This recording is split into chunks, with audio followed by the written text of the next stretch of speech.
ৰঙালী বিহু উদযাপন সমিতিয়ে এক সুন্দৰ প্ৰশিক্ষণ শিবিৰ অনুষ্ঠিত কৰিলে। ইয়াত সকলো জাতি ধৰ্মৰ ল'ৰা ছোৱালীয়ে প্ৰশিক্ষণ লৈছে আৰু প্ৰশিক্ষাৰ্থীও তেনেকে আছে।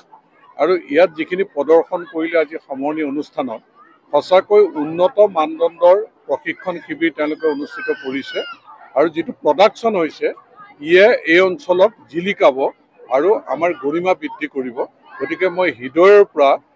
এই ল'ৰা ছোৱালীলৈ শুভেচ্ছা জনাইছোঁ, প্ৰশিক্ষাৰ্থীক ধন্যবাদ জনাইছোঁ। ইমান সুন্দৰ ৱৰ্কশ্বপ অনুষ্ঠিত কৰাৰ কাৰণে ইটাখোলা ৰঙালী বিহু সন্মিলনলৈ মই বিশেষভাৱে ধন্যবাদ জ্ঞাপন সমন্বয় তীৰ্থভূমি ইটাখোলা আজি যোৱা 21 মাৰ্চৰ পৰা আজি 5 এপ্ৰিললৈ অনুষ্ঠিত হোৱা এই বিহু কৰ্মশালাত প্ৰতিটো জনগোষ্ঠীৰ প্ৰশিক্ষাৰ্থীয়ে ইয়াত প্ৰশিক্ষণ ল'লে আৰু প্ৰশিক্ষকসকলেও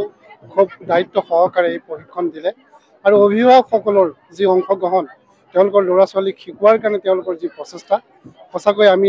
অভিভূত হৈছোঁ আৰু আমি অভিভাৱকসকলক পিতৃ মাতৃসকলক ধন্যবাদ জনাইছোঁ, প্ৰশিক্ষকসকলক ধন্যবাদ জনাইছোঁ আৰু বিভিন্ন জনগোষ্ঠীৰ যি প্ৰশিক্ষকসকলে ইয়াত প্ৰশিক্ষণ ল'লে এই প্ৰশিক্ষণে ইটাখোলাৰ যিটো সাংস্কৃতিক ইতিহাস ইয়াক আৰু গৰিমাময় কৰিব, মহিমামণ্ডিত কৰিব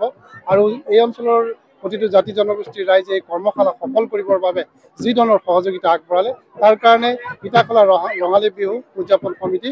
সকলোৰে ওচৰত চিৰদিন চিৰকৃতজ্ঞ হৈ ৰ'ব আৰু আমি চিৰকৃতজ্ঞ হৈ ৰ'ব আৰু আমি